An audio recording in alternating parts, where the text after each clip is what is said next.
coming up on RPM tonight. 20 points separate the top 6 in the kart standings heading into Houston in the closest points race ever. Will one of these drivers be able to step up and take charge? Or will pole sitter Gilles de Ferran move closer to the crown? Everybody is in contention, so I still feel like we got to race hard and, you know, keep tackling each day as they come. We'll also check in on Tony the Tiger and the rest of the Winston Cup gang in Martinsville, where Capital E looks to move up in the points race and one step closer to history. If luck sort of turns around for us, maybe we got an opportunity. There's another points race on the horizon in Top Fuel. Can Gary Scelzi hold on to his lead? Or will Tony Schumacher steal his thunder? We'll smoke the tires with the rest of the NHRA. Check in on the Outlaws as they get down and dirty in Williams Grove. We'll also examine Ferrari's past struggles on the F1 circuit, where Michael Schumacher is hoping to put an end to their jinx. And we'll take a look at a pair of brothers behind one of racing's top teams. RPM tonight, coming right at you next. Going green this time by, going green this time by. Bring them down.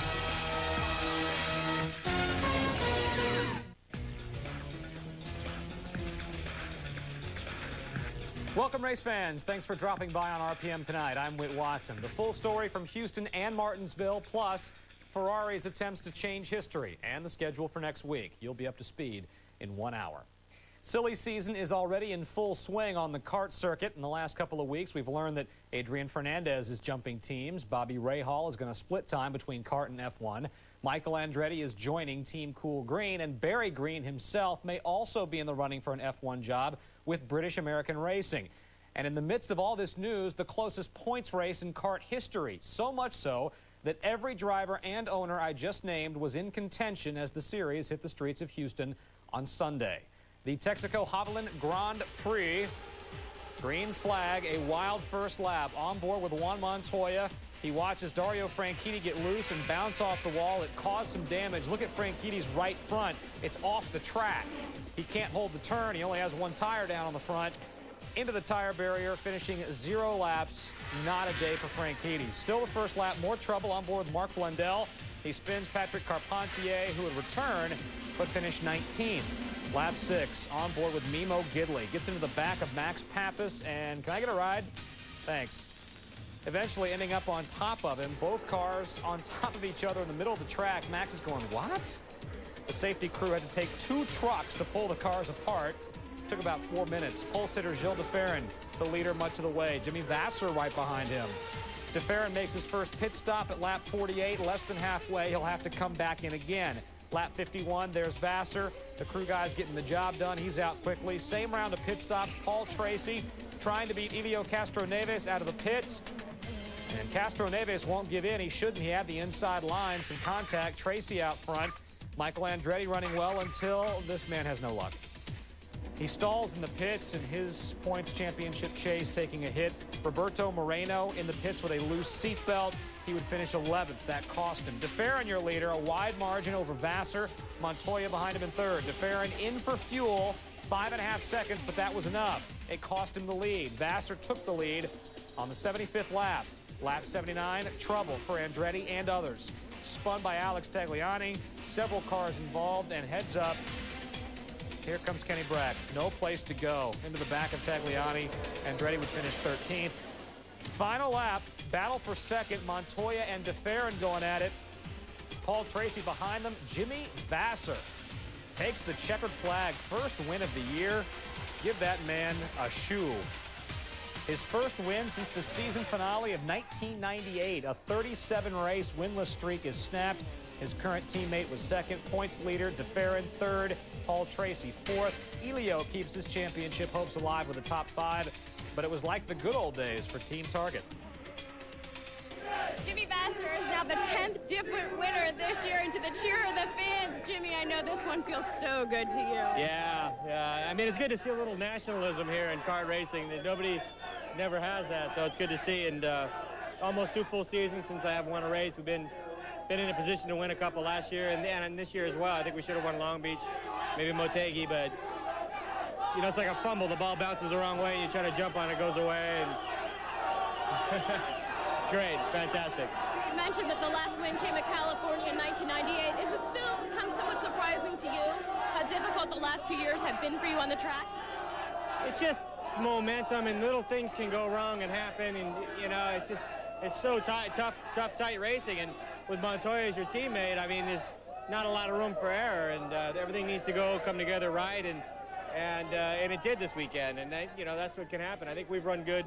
A similar weekend to Long Beach, where I think I should have won and ran up front all day, and wound up getting third on some strategy stuff. But you know, it feels good to finally win again, and especially with what's going on. I'm leaving the team, and you know, I didn't want to leave on a real sour note, and it's nice. At the end of the season last year, in '98, Zanardi gave me the helmet he won his last IndyCar race with in Australia, and I was going to give him my helmet, but he said, no, you give me the helmet, the next helmet you win, and it's been a year and a half, and finally now I have a helmet to give Zanardi. All right, he's got one to give Alex Zanardi, but as we told you this morning, there's a possibility these two could team up again next year with Derek Walker. Adrian Fernandez was 7th on Sunday. Thank you, Marlo. Shinji Nakano matching his best finish of the year, just ahead of fellow rookie Oriol Servia. The top 10 drivers were on the lead lap. Some championship hopes, though, took a hit in Houston.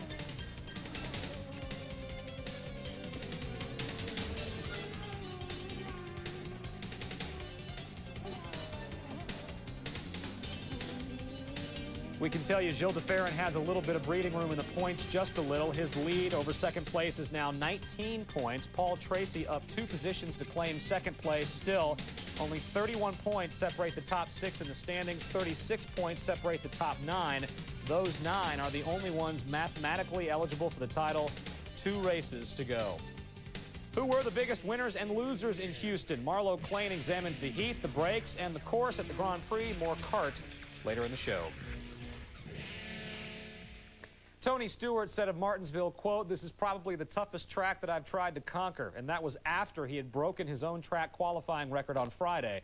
In fact, it was Stewart's second straight pole at the half-mile paperclip in Virginia, but he was playing it close to the vest, saying, "I haven't figured out how to be good here and be good here all day. I get very impatient, and that causes me a lot of problems." The Napa Auto Care 500 Sunday, Stewart's teammate, points leader, Bobby Labonte, trying to hang on. Caution on lap 54, rookie Kurt Busch. Well, he left a tire. Had to go back and get it put back on. That's not good. On board with Ward Burton just a few laps later. He's got problems slowing down, going to the outside. The blown engine would end his day early. On lap 115, Rick Mast and Hut Strickland get into it. Up into the wall. That is some contact. Brake temperature a factor all day. Check it out. That's Tony Stewart's car. The brakes glowing. It was warm in Virginia on Sunday. The hot brakes causing some problems for the drivers. Rusty Wallace absolutely cooking a tire on board with Rusty Wallace. Running tight with his brother, gets into him on the inside, and Kenny Wallace goes spinning in the 55. Look at it from behind Bobby Labonte's car. The two Wallaces touch. The points leader escapes. On the race back to the start line following that incident, Dale Earnhardt Jr. had some contact with Elliott Sadler, came back to the race after some serious work to the car. We get past the halfway point, Bobby Hamilton losing a right front, and it goes flying down the track. Everybody watch their heads. This thing's not done yet. All the way into the pits. Look out! Hits somebody's truck on lap 286 of the ensuing pit stop. On board with Mike Skinner. On pit road, hits the brakes. Ouch. Jerry Nadeau into him. Bobby Labonte hits Nadeau. Severe damage to Labonte's right front. He dropped to 26th after being in the top 5 going into the pits. Labonte would rebound, passing John Andretti for 11th here. But Tony Stewart, his teammate, in control. Less than 30 to go, takes the lead from Sterling Marlin. A few laps later, Bobby Labonte all the way up to 9th. But some trouble here. Watch out. His car gets loose, and he's going to take it for a spin, but he saves it and only lost 1 spot with that. Moments later, Dale Earnhardt Jr. finally knocked out of the race. His 3rd incident of the day. He was okay, but the day and the car both done. Tony Stewart in control, holding off a surging Dale Earnhardt, and he takes victory lane for the 2nd week in a row, winning from the pole. Broke the track record in qualifying, 2nd straight win, 5th of the year, more than any other driver. Stewart now with 8 career wins in 62 Winston Cup starts.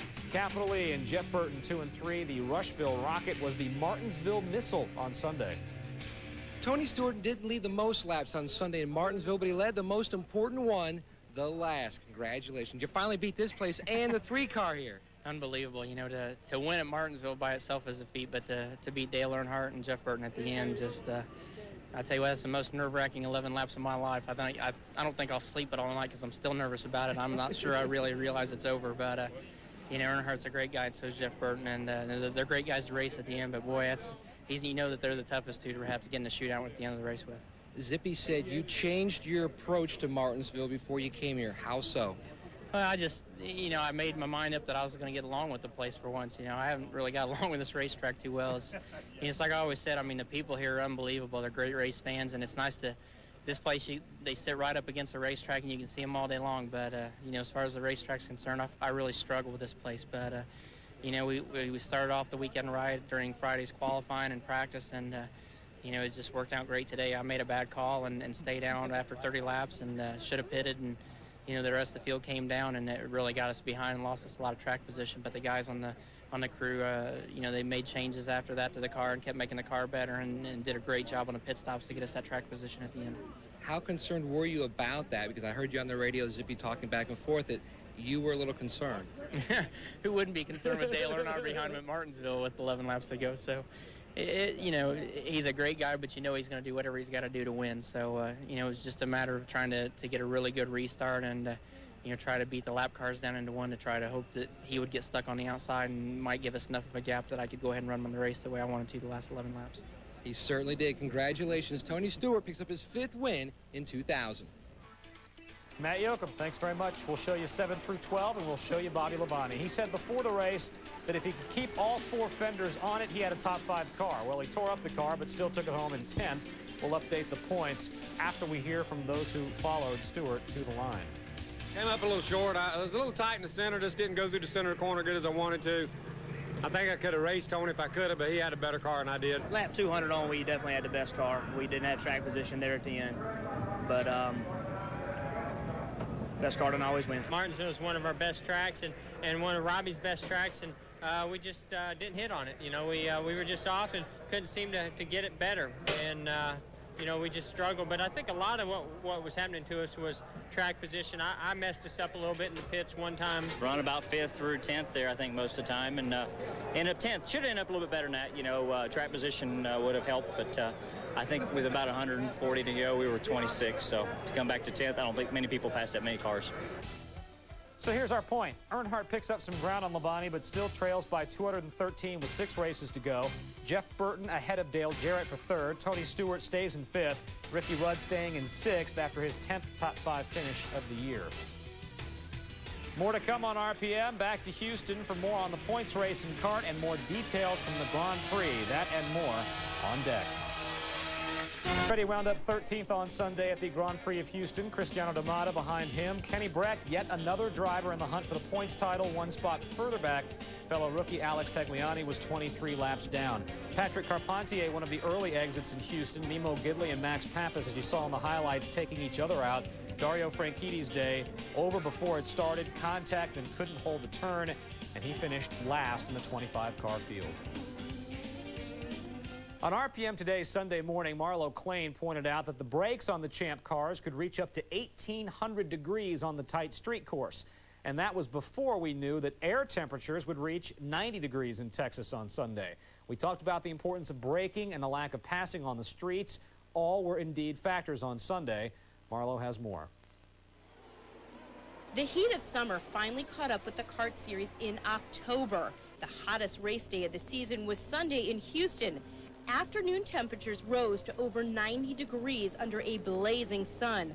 Drivers had not faced such severe conditions all year, and the oppressive heat did factor into the race. We were a little bit concerned about the temperature of the engine, so we had to run a little bit richer than what we wanted. And you know, the tires, of course, you know, the truck was getting slick. Difficult to make passes because of the slickness of the track, and I think the more difficult was just difficult for the drivers. I was driving so hard, and when you drive that hard, it really takes a lot out of you. But I was okay right until the checkered flag. I took the checkered flag, and I thought, my God, I don't think I'm going to make it all the way back. One condition the drivers have had to contend with all season is the lack of passing on the street courses. Once again, most lead changes, including the final one for the win, took place in the pits. She's got great fuel mileage. I went 3 laps longer than Jill.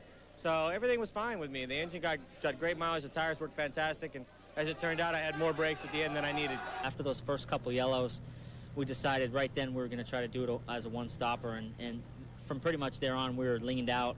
And you're not really in a position to pass anybody. You're just trying to make a fuel number and stay in contact with the leaders. Another tight and twisting street circuit greets these drivers in 2 weeks at Surfers Paradise in Australia.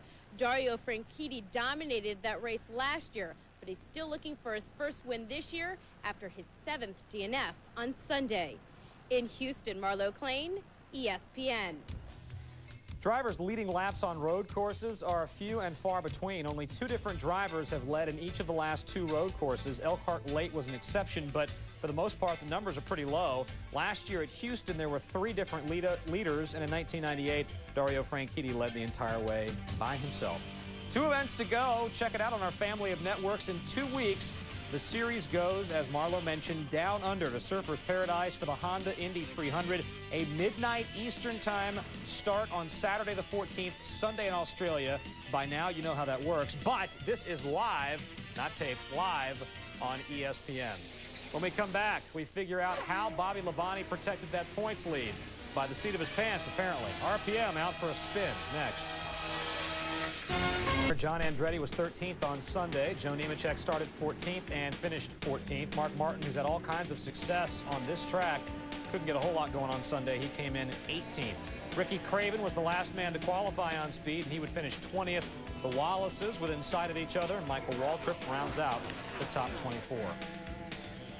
Bobby Labonte entered the Napa Auto Care 500 on Sunday without ever scoring a win at Martinsville. He still hasn't, but as we've learned from Dale Jarrett last year, winning can be overrated when your ultimate goal is the ultimate goal. B-Lab found some trouble on Sunday, but when the smoke cleared, the points leader was still the points leader. Matt Yoakum explains how. For the first 280 laps at Martinsville, point leader Bobby Labonte navigated a tight and tricky half-mile without incident, doing what needed to be done to stay securely in the championship lead. Then suddenly, his security blanket was pulled out from under his feet when bad timing and misfortune stacked up against him. Did the 18 car make contact with him? 25, it looks like he might have. He stopped there. Oh, yes, he's got significant damage in the right front. The pit wall is dangerous from the inside on pit road, and it's dangerous when you're on the racetrack because you got nowhere to go. So I'm not sure a curved pit wall is the right way to go, but I guess there's pros and cons to everything. But they all stacked up. And I got in the back of the 25 car. I couldn't help it. Just tried to miss him, just couldn't do it. It's so narrow, you know, you get 2 cars side by side, or even, you know, here you get 1 car, you get in the line and get around that corner, and somebody pulls out in front of you, and it's the old, you know, traffic jam. You know, somebody jams on their brakes, and as it goes back through the field, the last guy, you know, the guy toward the end, gets the one that gets the most damage usually. Typical Martinsville, you know, I mean, and if you don't get to see everything, I don't think you get to live your fulfill your life here, you know, and today we did, so.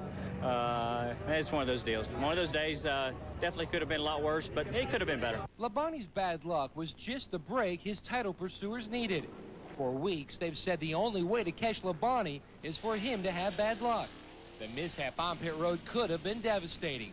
He fell back to 26th, but did what champions do best. He battled back and salvaged his day. That's what you got to do when you race for points. You got to make the best of the day, and you know, we gained some points on him. We can just keep notching him and maybe get a good one here or there. You know, maybe we can race him, but we got to get awful close. We got to get closer. While the deck may have been stacked against Labonte coming into Martinsville, next week everyone will be on a level playing field, as the top 4 drivers in points have all won races in Charlotte. In Martinsville, Virginia, I'm Matt Yoakum, ESPN. More notes from Sunday. Bobby Labonte has been running at the finish for 39 straight races now. He and Capital E are the only regulars without a DNF this season.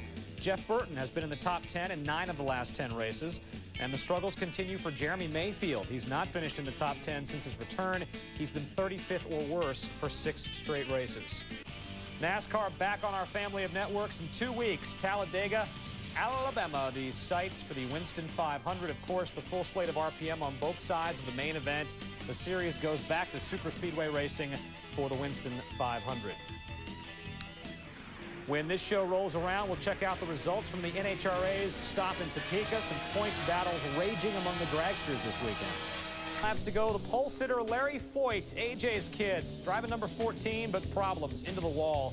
Really didn't matter in this race because no one was going to catch Gary St. Amant, who wins the Winchester 400.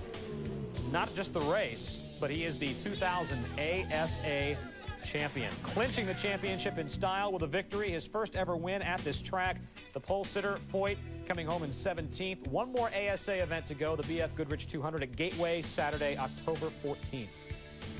Back to Martinsville for the Goodies Body Pain 200 modified highlights. 9 laps to go. Ted Christopher in the lead. Reggie Ruggiero pushing him hard and pushing him a little bit too hard into the wall.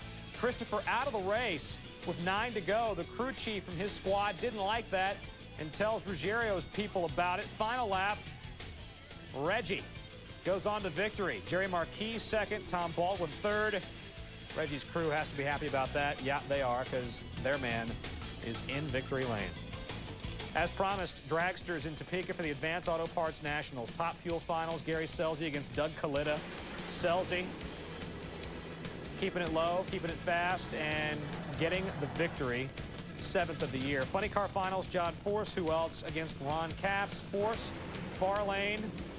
Well, Capps smoked him a little bit, and there goes Force. Getting the victory in Topeka. Pro Stock Finals, Darrell Alderman against Jed Coughlin. Coughlin's in the far lane in the yellow car. Gets the whole shot, and he is gonzo. Gary Scelzi got his 7th Top Fuel victory of the season, set a new record in the process. His points lead over Tony Schumacher is increased. John Force with his 90th career funny car win and his 7th at Heartland Park. Coughlin gets his 9th Pro Stock win of the year. Bob Pinella his 5th win in Pro Stock trucks. Scelzi's lead over Schumacher is now 49. Bob Pinella moving closer to his 2nd title in Pro Stock trucks. The bikes are off this week and next, so we'll have to wait a while for that Sealing-Hines battle to continue. When we come back, we head back to Martinsville. More results from the Napa Auto Care 500, plus the Texaco Haviland Grand Prix in Houston. RPM rolling on with both in a moment. Hi, welcome back to the 60-minute RPM tonight. I'm Buddy Rice, your 2000 Toyota Atlantic champion. Stay tuned for highlights from my race and other races over the weekend. And now back to the studio. All right, buddy, thanks very much, and welcome back to RPM tonight. A full hour every Sunday evening. More from Martinsville and the kart stop in Houston. Outlaws and Dragsters also on the schedule this weekend. But as Buddy mentioned, the finale on the Toyota Atlantic docket, but he forgot to send us the videotape. Buddy, come on. Cal Wells pulling out of Toyota Atlantic after this year. His driver, Andrew Borden, sending him out in style as Borden led flag to flag at the final Atlantic race of the year in Houston. 2nd win of the year. Teammate Daniel Weldon finishing 4th, locking up Rookie of the Year honors. As you heard, Buddy Rice already clinched the series title, but threw in a 3rd place finish for good measure. They wrap up the 2000 Toyota Atlantic campaign. People ain't moving out. They're moving, you know, other places inside, which is very unfortunate for the younger guys and the younger drivers like myself and say Buddy Rice and Daniel Weldon and Casey Mears and guys like this. You know, it's hard for us to get up there. I mean, so it's very important to get a good run, and all we need is a chance. You know, that's all we're asking for, is like put us in the car and give us a chance to run, you know, and let us see what we could do, and then, you know, hopefully one day we'll replace them. Well, it sounds like Borden is angling for a job. That win in Houston allowed him to slide past the Argentinian rookie Martin Basso and claim 3rd place in the Drivers' Championship. But Buddy Rice, your series champ in Toyota Atlantic, clinched before this weekend. The Indy Lights ran early on Sunday in Houston as well. Casey Mears started from the pole, went on to victory ahead of his teammate Townsend Bell. They started 1-2, they finished 1-2. Jeff Boss in 4th. Like Mears, he has scored points in every single Indy Lights race this year. Scott Dixon has won 5 times this year, so he leads in points, but not by very much. Mears and Bell have had tons of 2nd and 3rd place finishes this year. The spread from 1st to 3rd is only 5 points, as you see. 1 round to go in the 2000 Indy Lights schedule. Segue, you can see it on TV. The final round of the Indy Lights on our family of networks, this very channel. The last event of the year in Fontana, California. We'll all be there in person for all the weekend's action. You can see the Indy Lights 100 October 29th on ESPN2. Gilles de Ferran entered Houston in a position that he had never seen, leading in points with 3 races to go. Objects in his mirror were larger than they appeared. Heavyweights like Andretti and Tracy and Franchitti were lurking behind him, literally behind him on the grid, figuratively behind him in the points. DeFerrin did what he had to do. Marlo Klain spoke to the kart points leader. Gilles DeFerrin waited 6 years to finally lead the championship. Now he's not giving it up, and he expanded the lead to 19. Congratulations, Gilles. Thank you, Marlo. It was a great day for us. I mean, obviously, it would have been nicer to come with a win, but still, third place and a little bit more of a lead is a good result for us. You guys were so dominant early on in the race. What happened the second half? Well, nothing really. I mean, I was pushing hard from the beginning. We came in earlier than everybody else, so we knew we were going to have to make a splash at the end. So that middle stint, I was really pushing hard as I could to open up as much of a lead as I could. Very much like we did in Portland, actually. But unfortunately, that yellow from Tarso came a little bit too early, and we were only able to get back in third place. And then I tried to attack one for a little bit after the restart, and that went yellow straight after that. And then after that, because the yellow was so long, I guess everybody was able to make up enough mileage so they could go rich again in the end. And on that last restart, I picked up a little bit of rubber on my tires. Couldn't quite attack as hard. One was making it a little bit difficult, so I thought, okay, I'll just settle down here for third and drive my own race. I was able to pull away from Paul quite easily. But then, unfortunately, one slowed down a little bit at the end of the race. And Paul started attacking. I thought, great, this is all I need now. So tense moments there between the meat on the sandwich there between Juan and Paul, but great racing from both guys, really attacking but doing nothing silly. All right, Gilles DeFerrin's his lead is now 19 points. This is his 4th podium finish in the last 7 races. Marlo, thank you. We go back to Martinsville. Dale Earnhardt Jr., a tough day on the track. 3 separate incidents. The final one knocked him out of the race. Robert Presley also had a long day, both suffering quite a bit of damage and not what either one of them had in mind. We show you more of the grid. Casey Atwood, 25th. He's getting ready for a full-time ride with Dodge next season. 11-time Martinsville winner Darrell Waltrip, 27th. Mike Bliss, 28th, on the track where he made his Winston Cup debut 2 years ago. Kyle Petty, a strong car, but bad luck on Sunday. Elliott Sadler moving up from the last starting position to finish 32nd. Bobby Hamilton coming in 35th ahead of Little League. We broke some studs, and you would think the wheel's loose, but the wheel don't have a lot watered out none, so I have no idea. It's the first time I've ever seen it, so I think we broke a stud earlier or something and maybe been running on 4 or something like that. I don't really know what the story is right now, but it just broke studs and the wheel fell off. Coming up, we wrap the field from the Napa Auto Care 500. Full results are on deck, and we examine one of the most storied racing teams in NASCAR history, the Wood Brothers. That's ahead on RPM. Basically, I was backwards, and I didn't know why I was backwards, and then I saw it was his car, so obviously he just drilled me. I think Michael spun, and he piled up behind him, and I came around the corner. It's a blind corner. I guess everybody came around, and boom, boom, boom. Chain reaction, you come around there 100 miles an hour, you don't gonna stop on 30 feet, so that was happened. Kenny Breck dropping out of the top 6 in points after Houston. You see the margin and the point standings. Andretti and Fernandez both 26 behind Gilles DeFerrin, who actually extended his points lead after Houston. Final results from Martinsville. Kurt Busch also prepping for a full-time Winston Cup ride next year. Stacey Compton, an early victim of a spin. Brett Bodine was making his 400th career start on Sunday. Ward Burton was the earliest exit, 61 laps completed after a top 5 start. Long day for a lot of guys at Martinsville. Bad day for us today. We learned a lesson. There wasn't much time between second round and happy hour. We elected not to change the motor. We probably would have blown it up in practice, but that's hindsight now. They stacked up there in the second corner, and we all tried to get stopped and got slowed down. Somebody run in the back of me, pushed me into Bill Elliott. That's Martinsville. That's going to happen. We had a good enough car to run in the top 15 today, and that's about all we were going to get. But it's been a great effort for us, but you got to miss all that stuff to have a good finish here.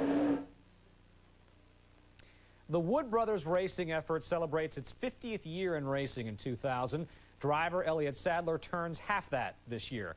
When NASCAR named the 50 greatest drivers from 1948 to 1998, 17 of those 50 had driven a Wood Brothers race car. But the team hasn't seen victory lane since 1993. Legendary success and modern obstacles. Matt Yoakum takes a look at the Wood Brothers team. It'll be fronted out of turn 4 all the way to the checkered flag. The Wood Brothers are known even in Europe. They're known around the world for the tremendous efficiency they have in the pits. Gurney pulls in for his last pit stop.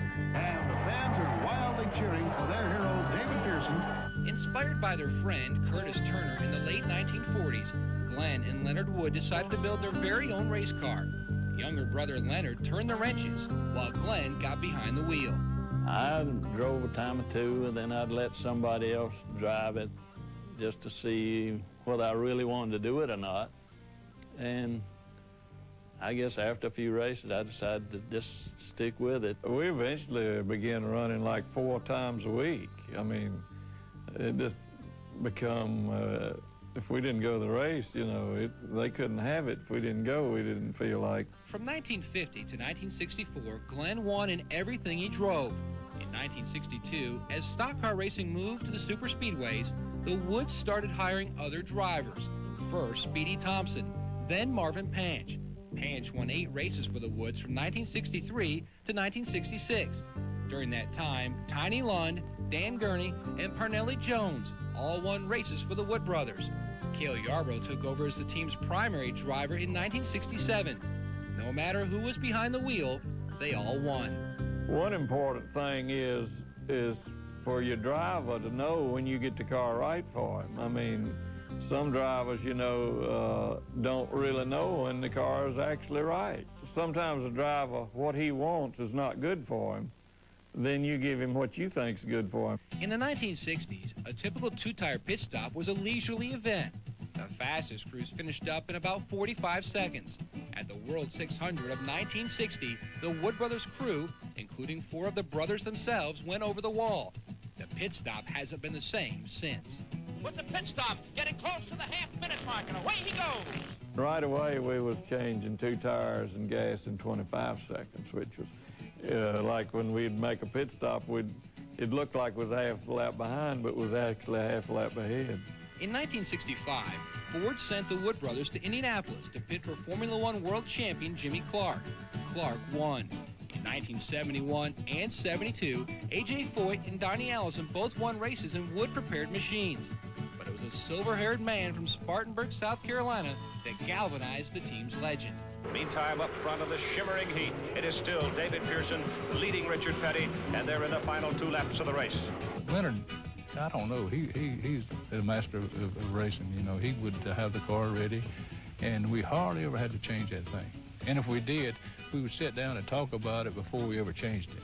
His driving style fit our combination of setting the car up, and it just worked perfect. In 7 years, Pearson won 51 poles, 43 races, and scored 97 top 5 finishes in only 143 starts. There was only 5 people there. You know, you only had a couple of cars, and you just, you know, it all worked. Everybody knew what they're supposed to do, and you'd go to the racetrack, and your crew would come in. You know, those were weekend people, and just go out and win races. I can't say enough good things about David Pearson. I mean, he's just one of the greatest drivers ever been. Pearson and the Wood Brothers split after a bizarre pit mishap at Darlington in 1979, but their combined mark on the sport was permanent. Later that season, Neil Bonnet joined the team and won 9 races over the next 4 years. Buddy Baker found Daytona's victory lane in 1983 in the 21 car. But the 1985 season will mark the end of an era for the team. Leonard and Glenn would be handing the reins over to Glenn's children, and a new generation of Wood Brothers would have to deal with the explosive new growth of their sport.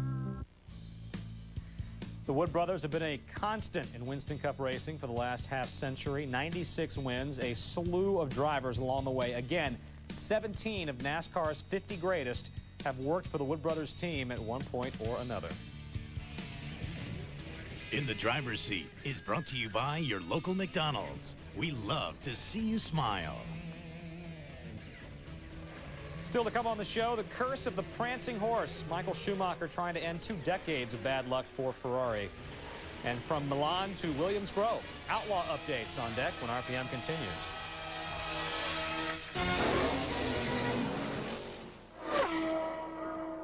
Looking for an excuse to get out the power tools? Enter HGTV's Great Fall Fix-Up to win $25,000 and a new 2001 Subaru Forester. Brought to you nationally by Subaru, Lowe's Home Improvement Warehouse, and these sponsors. Enter at hgtv.com or send a hand-printed postcard with your name, address, and phone number to the address shown. The only problem will be knowing when to stop. Enter at your local Charter Communications office. Remember when a bad day on the job meant you'd have to squeeze a new batch? As an adult, an accident at work can mean a lot more. If you've had an accident at work, you know how devastating an injury can be to both you and your family. I'm attorney Johnny Fulton at Fulton & Barr. We're here to help you through those rough times. We at Fulton & Barr welcome the opportunity to meet you face to face. The season opens with a tale of revenge as Forsberg and the Avs look to pay back Madonna and the Stars for eliminating them from the last 2 playoffs. The NHL on ESPN. Every game has a story. Avalanche versus Stars, Wednesday at 8 p.m. on ESPN. MLS playoffs heat up on ESPN. The pressure mounts as Major League Soccer's greatest players battle for a chance to play for the coveted MLS Cup. MLS semifinals, Friday at 8 on ESPN. Outlaws at the Williams Grove National Open. Lap 27, Donnie Schatz goes by Fred Raymer to grab the lead. A restart on lap 39. Mark Kinzer and Keith Kaufman make contact. Both cars head to the wall and flip. They were okay. The final lap, it's Donnie taking the checkers and getting the trophy in victory lane at the World of Outlaws events at the Williams Grove National Open. Season points as we speak. The King, Steve, leads the way in search of a 16th Outlaws title. Sammy Swindell moving ahead of Mark Kinzer for second, thanks to a 7th place finish on Saturday, coupled with Kinzer's 24th place finish. Saturday's A feature winner, Donnie Schatz, 11th in the standings. At roughly $30 million a year, Michael Schumacher is reportedly the highest paid race driver in the world and among the highest paid athletes in the world. It says a lot about F1 and even more about Ferrari. Driving for the prancing horse is not your regular gig. The passionate dreams of the Tifosi, the Italian Ferrari fan base, ride with you on every lap. So Shui has that to think about as he strives for Ferrari's first Drivers' Championship in 21 years. He's also fighting history. Ferrari is F1's grand old team. The most F1 starts of any active team, the most F1 wins of any team with 133, 9 World Drivers' Championships, backed by an entire nation of fans. I always feel if you're driving for Ferrari, you're driving for Italy. And there's no other team in the world that gets the support from the country they're in as Ferrari does from the Italian people. And that's, I think, where the magic's created. Since Scheckter won the crown in 1979, Ferrari has lost that championship magic. Is he in trouble? He's in trouble. He's in trouble. Alan Prost has passed the Ferrari. He's run out of gas. The Ferrari has run out of gas. From dry fuel tanks to flaming engines to Schumacher's broken leg in Britain last year, Ferrari has suffered a championship curse. Some say it began in 1982. Gilles Villeneuve in the title hunt dies in a crash during practice at Belgium. 3 months later, Didier Pironi, leading the standings, was seriously injured in practice for the German Grand Prix. He'd never race in Formula One again. Ferrari spent much of the mid-'80s chasing McLaren and Williams and went through all of 1986 and most of 1987 winless. But a stout challenge was coming together. Rising star Gerhard Berger came in '87, and Nigel Mansell signed on in '88. 1989 was to be the dream year, and it started that way. Nigel Mansell, the winner of the opening event of the 1989 Formula One World Championship, the Grand Prix of Brazil. Oh, and that's a Ferrari. And that was a tremendous hit. Berger, I think it might have been Mansell. It was the second of the 2 Ferraris, I believe, and now it's on fire. Berger's crash at San Marino seemed to stall Ferrari's engines. The team scored only 2 more wins, and a frustrated Berger left at season's end. But a replacement came in the form of Alain Prost. The defending champ left McLaren amid a bitter feud with teammate Ayrton Senna. In 1990, Prost battled his arch rival all season long. Alain Prost picks up his 3rd successive French Grand Prix. He won 4 other races that season. But needing a win in Japan to force a last race showdown with Senna, the curse was waiting at the first corner. And a collision. Senna has been hit. Alain Prost and Ayrton Senna have come together again, and they are both off the racetrack. This is unbelievable. From that day in Japan, Ferrari went winless until 1994, a stretch of 58 races. By then, a young German arose to dominate Formula One. After World Championships in 94 and 95, Michael Schumacher came to Ferrari.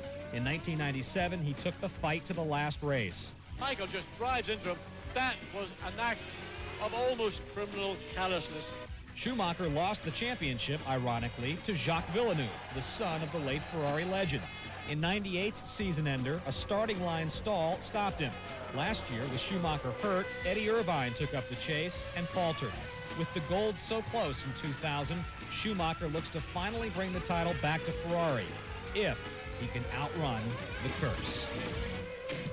Want to learn more about Ferrari or Michael Schumacher? Go to ESPN.com's auto racing pages. Check out the stories on the F1 heavyweights. Introducing Shuey to America. It's good reading on ESPN.com.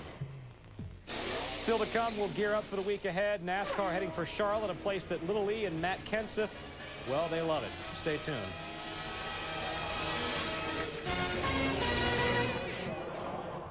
By Toyota. On the edge every day.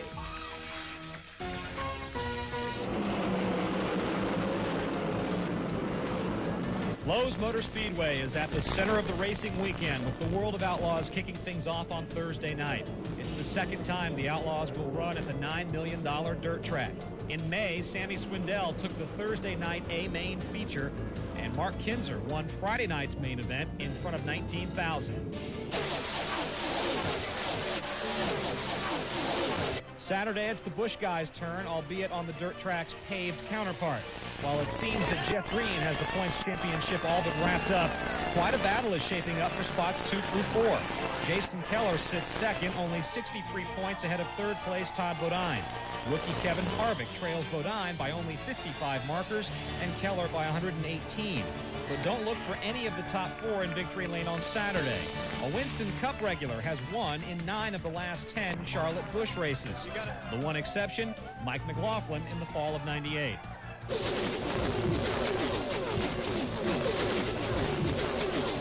When Matt Kenseth took the checkers in May at the Coca-Cola 600, he and Dale Earnhardt Jr. became the first 2 rookies to win in the same season since 1981. The week before Kenseth's victory, Little E won the Winston at Lowe's Motor Speedway, giving the rookies a perfect record at Charlotte. They'll look to make it a sweep next Sunday. Despite being rookies, the duo are no strangers to good finishes at Charlotte. In the 1998 and 1999 seasons as Busch Series regulars, Kenseth and Earnhardt Jr. had 6 top 5 finishes in 8 races and 7 top 10s, but neither found victory lane.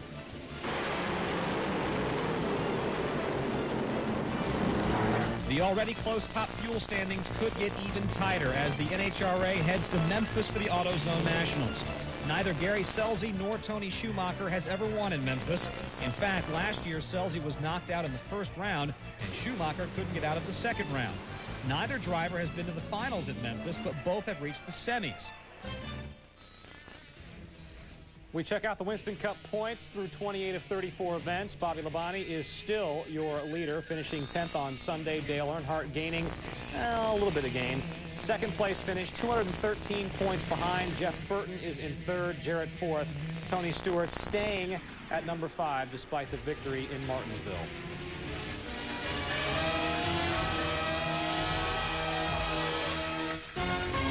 How determined Michael Andretti is to win, and so we've got 3 up there, but gosh, what a great problem to have, 3 running at the front.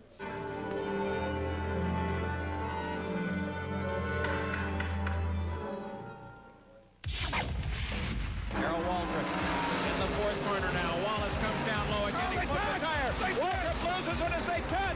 Waldrop spins it backwards across the grass as they come to the white flag. As you can see, the tempers are hot when there's that much money on the line. A lot of guys, you know, they let greed overcome speed, and that's what happened. There is a lot of responsibility. It can be very dangerous. I mean, You have two guys in between the tires and the engine's running 10,000 RPM, and I'm right at, Michael and I are eyeball to eyeball there. Most of the accidents happen because the car leaves too early.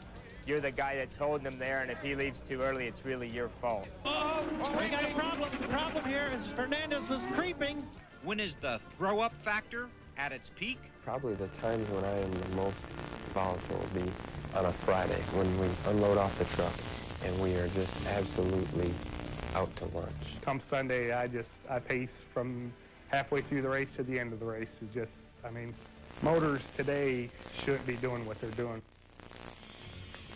RPM is here every day on ESPN2. Get analysis from Benny and Jan, plus daily news on all kinds of racing. RPM Monday through Friday on ESPN2.